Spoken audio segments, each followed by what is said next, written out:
What if I told you that intelligence alone doesn't protect you from heartbreak, but self-thoughtfulness does? You can be smart, successful, even admired by others, but the moment you step into a relationship without understanding yourself, you become vulnerable. Not to her, but to your own blind spots.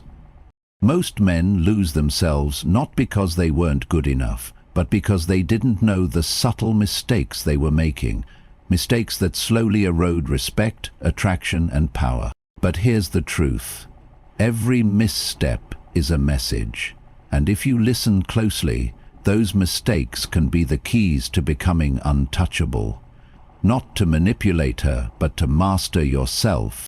Respect is earned, not through perfection, but through presence and principle. Right now, you can keep repeating old patterns, or you can take control, become wiser, and never lose yourself in love again. So, if you're ready to rise above the noise, hit like, subscribe, turn on notifications, and comment below. I choose growth over validation. Let's break the cycle, starting now. Number 1, stop explaining like a lawyer. Your silence is more powerful than your words.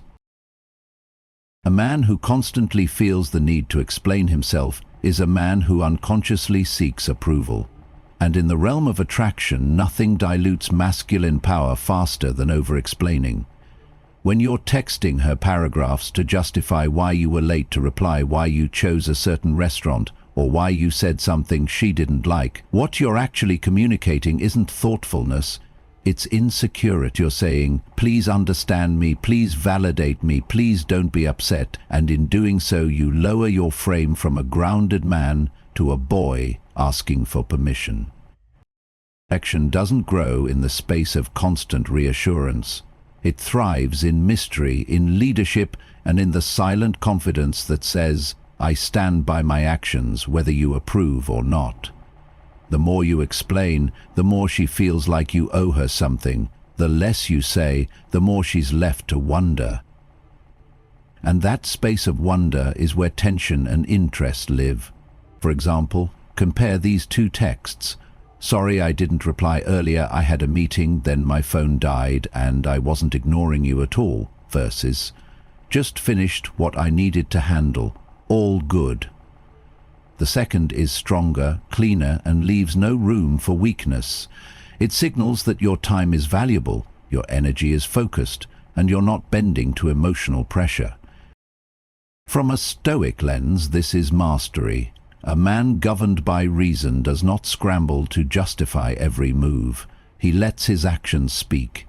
He accepts that people may misunderstand him, and he's okay with that, because his inner clarity is more important than external agreement. As Marcus Aurelius wrote, if it is not right, do not do it. If it is not true, do not say it. There is no clause in that wisdom that says, and if she's upset, explain it 17 times. When you over-explain, you strip away your edge. You flood her with so much information that there's no space left for curiosity. And curiosity is what keeps her mind returning to you when you're not around. It's what makes her replay your words, wonder about your motives, and lean in. Kill that with endless clarification, and you become predictable, emotionally exposed, and worse, boring. So what should you do instead? Speak less, mean more. Let your behavior be your voice. If she's confused or frustrated, give her space to process. Don't fill the silence with pleading. Let her wonder. Let her think. Let her realize that you're not a man who needs to be constantly understood to feel secure. You're a man with direction, purpose, and clarity. And if she wants to be part of that world, she must rise to meet it. This doesn't mean you become cold or indifferent. It means you become selective with your energy. You share when it matters. You clarify when it's aligned with your values, but you never explain just to ease her discomfort. That's not strength, it's submission in disguise. Comment below, I speak through my actions, not my anxieties. Number 2, the nice guy trap, when being too available kills attraction. There's a harsh truth many men learn the hard way. Being too available, too kind, too eager to please doesn't make you more desirable, it makes you forgettable. You think you're doing the right thing by texting first every time, adjusting your schedule to fit hers, always saying yes just to keep her happy. But instead of appreciation, what you often get is distance, confusion, coldness, eventually silence. And it leaves you wondering, why does she pull away when I'm giving her everything? Because that's the problem. You're giving too much, too soon, without asking if it's earned. Attraction doesn't flourish in comfort, it flourishes in polarity. When a woman feels she's already won you, that you're always there, always reachable, always emotionally invested regardless of how she shows up, there's no mystery left, no challenge, no anticipation. She doesn't feel the need to move toward you because you're already waiting at the finish line. From a Stoic perspective, this isn't just about attraction, it's about self-respect. A man with purpose doesn't abandon his path to follow anyone. He doesn't cancel plans or shrink his world just to be more available. He creates space for people in his life, yes, and he does it with discernment, not desperation.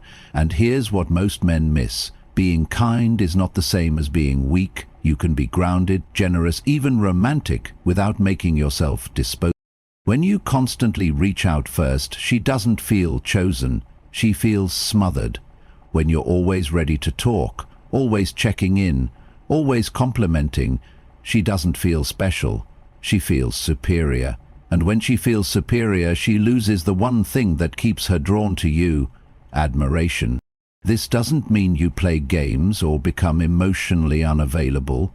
It means you balance presence with absence. You respond with warmth, but not urgency. You initiate sometimes, but not always.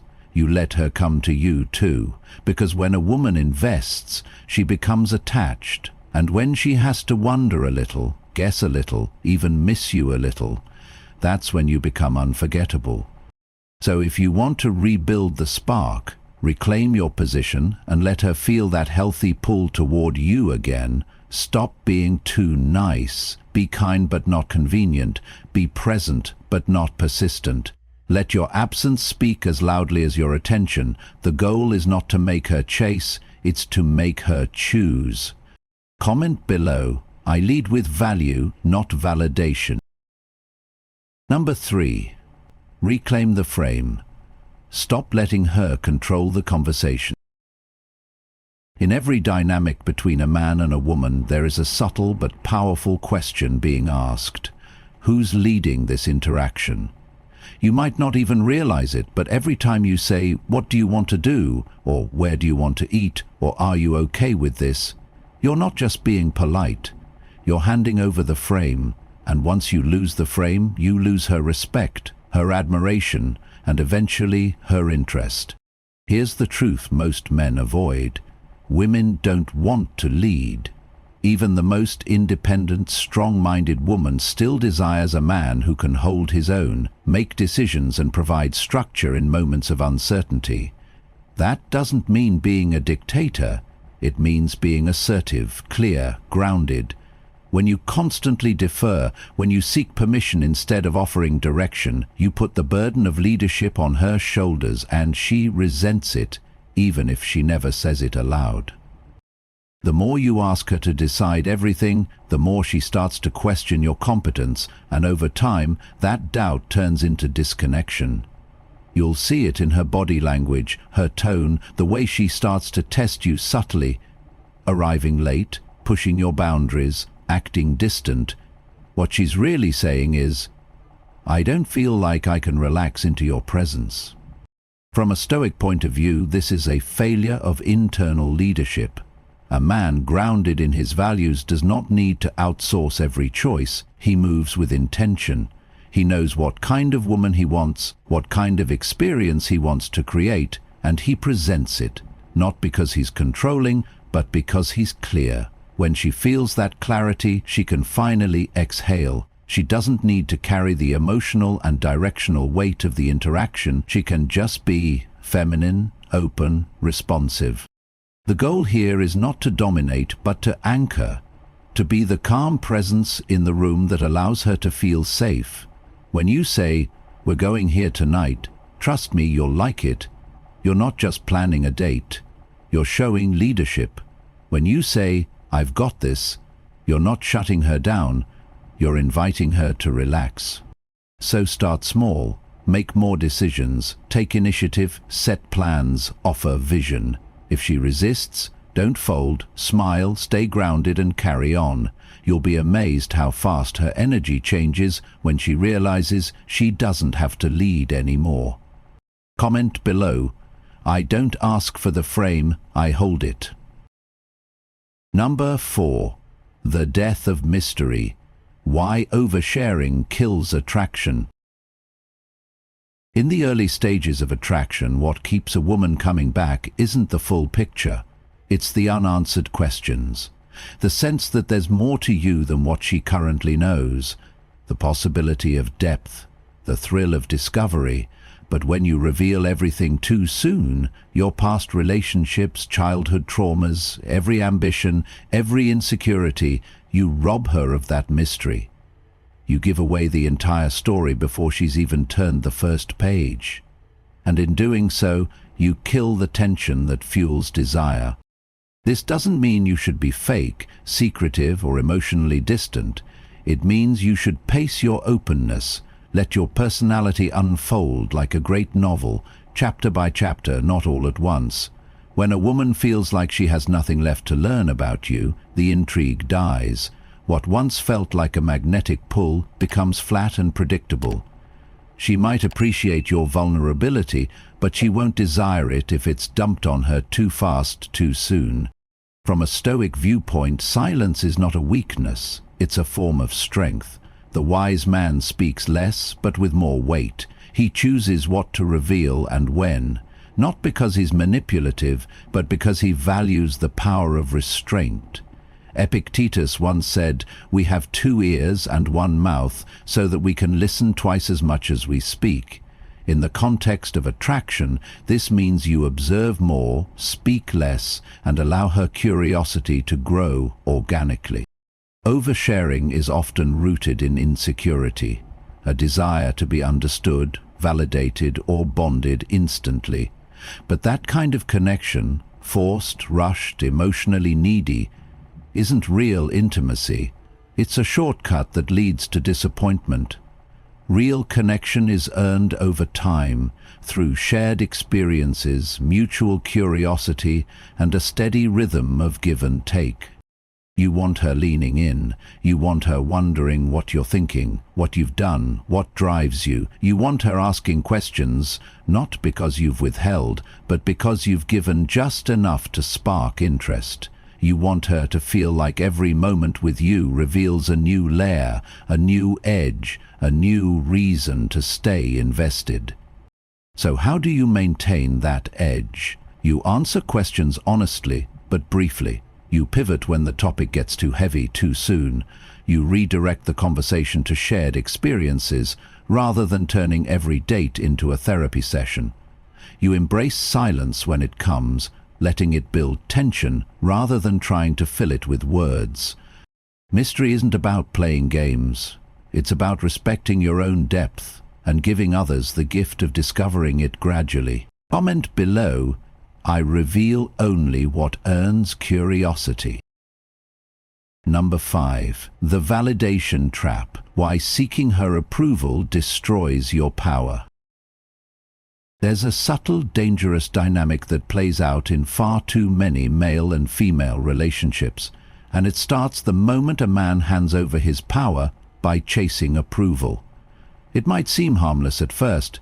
You ask, "Do you like me?" You try to impress her with your achievements. You tailor your behavior, your jokes, even your opinions, just to make sure she smiles or agrees.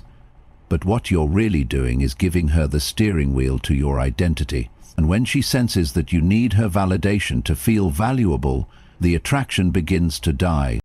You become predictable, safe, weak, and worst of all, replaceable. Because here's the truth. Women aren't drawn to men who seek approval. They're drawn to men who command it effortlessly by staying grounded in who they are. A man who knows his worth doesn't need external confirmation.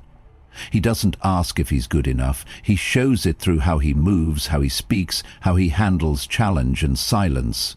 He's rooted, not reactive. From a Stoic lens, this is about sovereignty. The Stoics taught that everything external, including the opinions of others, is outside of our control and therefore shouldn't dictate our internal peace. If you base your value on whether she likes your new haircut or if she compliments your effort, you've already lost. Because the moment she withholds that validation, and she will, consciously or not, you'll spiral, you'll chase, you'll try harder, and in trying harder you'll appear weaker. Ability seeking also shifts the power dynamic. It makes you the performer and her the judge. She becomes the prize and you the applicant. But real attraction is not a job interview, it's a dance of equals. And you don't build that equality by over-investing emotionally while she sits back and evaluates. You build it by holding your frame, standing in your values, and allowing her to earn your attention through consistent behavior, not just beauty or presence. So how do you shift out of this trap? First, become conscious of your need for external approval. Notice when you're texting just to get a response. Catch yourself when you're adjusting your words to sound more impressive. And instead of seeking reaction, focus on expression. Say what you believe. Act from your purpose. Compliment when you genuinely feel it, not when you're hoping it earns a response. Second, build your internal scorecard. Rate your value based on how you show up for your goals, how disciplined you are, how well you stick to your standards, not based on how others react to you. That's the Stoic path. That's how you stay untouchable. Remember, the man who doesn't need her to say, "You're enough," is the one who becomes irresistible. Because he already knows it. Comment below, "I don't seek approval, I stand in value." Number 6. Stop fixing, start listening. Why solving her problems isn't what she wants. You've probably been there before. She's venting, maybe about work, a friend, or something seemingly minor that's clearly weighing on her. You listen for 30 seconds, then jump in with a solution. "Why don't you just talk to her?" Or, "That's easy, just tell your boss no." You think you're helping, but instead of gratitude she withdraws, gets quiet, maybe even annoyed, and you're left confused, wondering why solving the problem made things worse.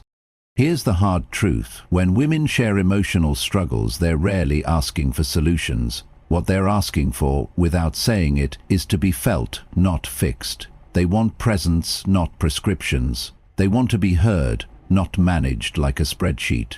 As men, we're conditioned to value logic. A problem is something to eliminate. It's linear, simple, objective. But women experience emotional tension differently. It's not a math problem, it's a current, a storm, and often they don't want the storm ended. They want someone to weather it with them. Not panic, not save them, just be there, solid and calm. From the Stoic lens, this is a lesson in detachment from control. You do not control how she feels, you do not control the outcome of her emotional state, but you do control how you respond. Marcus Aurelius said, "You have power over your mind, not outside events." Realize this and you will find strength. In the case of relationships, this means resisting the urge to fix and instead learning to hold space. When she's upset, your role is not to provide an answer. It's to be a mirror of steadiness. You can nod, you can say, "That sounds frustrating," or "I see why that would upset you." You don't need to rescue her, you need to witness her.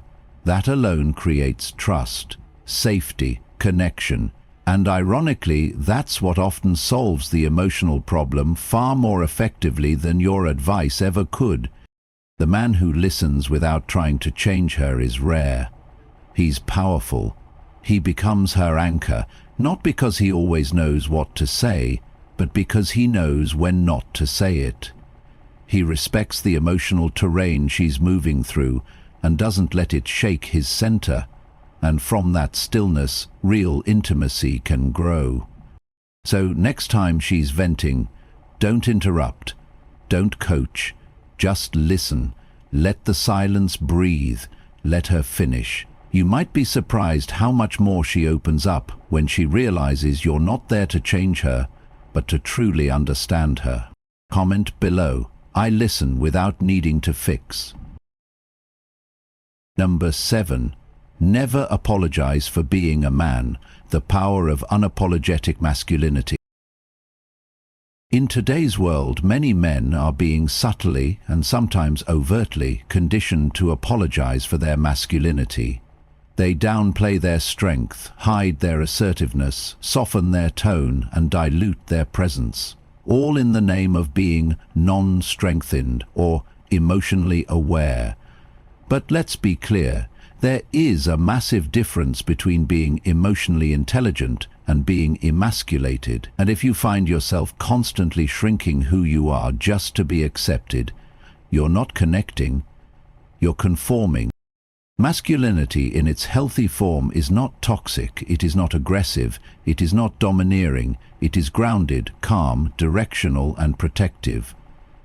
It's the energy that leads with clarity, stays composed in chaos, and sets boundaries without raising its voice. When a man fully embraces his masculine essence, not by force but by presence, he becomes magnetic. Women feel it instantly. They may not be able to articulate it, but they sense the difference between a man who's trying to win approval and one who's simply anchored in who he is. From a Stoic perspective, apologizing for your natural temperament, your strength, your ambition, your decisiveness, is a betrayal of your nature. The Stoics didn't teach men to become soft. They taught men to become measured, to discipline their fire, not extinguish it, to use their will not to dominate others, but to master themselves. Seneca said, "No man is more unhappy than he who never faces adversity, for he is not permitted to prove himself." Masculinity, like any virtue, needs testing, and part of that test is being able to walk into a room, speak your mind, and not shrink when someone disagrees. Many women crave masculine energy, but only when it's authentic. They don't want fake bravado or peacocking. They want the real thing. A man who doesn't flinch in the face of pressure, who doesn't explain away his decisions just to avoid discomfort, who doesn't second-guess his desires to seem more agreeable. She wants to feel your certainty, your direction, your frame.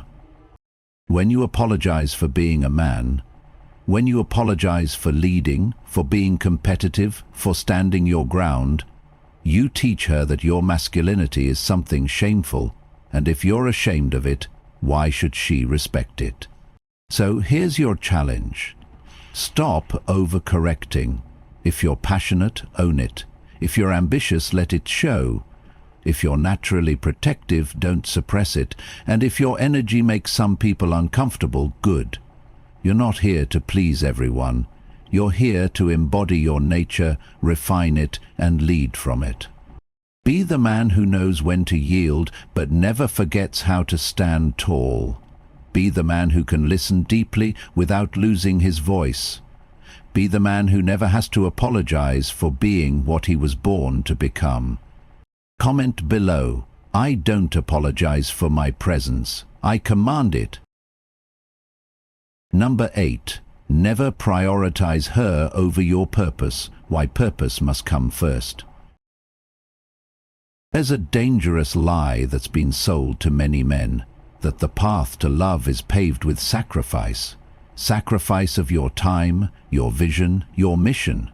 That to truly win a woman's heart, you must put her above all else. So you cancel workouts to make time for last-minute calls. You delay business moves to accommodate her mood swings. You reshape your priorities until your goals, dreams, and ambition are all sitting in the back seat, and at first it feels noble, romantic even. But then comes the quiet shift. You start to feel off, dull, lost. And worst of all, she begins to lose respect for you. Because, deep down, women don't fall for the man who gives up his mission for them. They fall for the man who is so locked into his mission that they want to be part of it. They don't want to be your purpose, they want to join your purpose. That's the magnetic pull. That's what makes them look at you with fire in their eyes, not pity or disappointment. When you abandon your purpose, you lose your edge. You become too available, too agreeable, and in doing so, you sacrifice the very energy that made her attracted to you in the first place. Women are drawn to men who move with intent, who walk with weight in their step, who are building something bigger than themselves, and who stay committed to that path regardless of emotional tides. From the Stoic perspective, this principle is non-negotiable. Your purpose, your telos, is the North Star by which your life is guided. Epictetus said, "First say to yourself what you would be, and then do what you have to do." A Stoic man does not sway like a reed in the wind. He is a mountain, still, unmoved, and clear about where he is going. When you live this way, something remarkable happens. You stop chasing, and she starts following. Not because you manipulate, not because you play games, but because true leadership is attractive. True purpose is rare, and most importantly, it's felt. It shows in your posture, your discipline, your time management, your willingness to say no to her in order to say yes to your destiny. So what does this look like practically? It means not skipping the gym for a last-minute date. It means not rearranging your focus when she tests your commitment. It means letting her see that while she is important, your purpose is sacred. And if she respects that, she will rise to meet you. If she doesn't, she was never meant to walk beside you anyway. Live like this, and your presence alone will separate you from the crowd. Comment below, "My purpose comes first, everything else follows." You came into this thinking knowledge would protect you, but now you see clarity is what truly sets a man free. Those 8 mistakes? They weren't signs of weakness. They were signals pointing you back to your center. She didn't strip away your value, she simply revealed where it wasn't rooted deep enough. If you're ready to evolve into the man who commands respect effortlessly, like this video, subscribe and comment, "I am unstoppable." Keep your standards high, keep your vision clear. The world respects a man who respects himself first.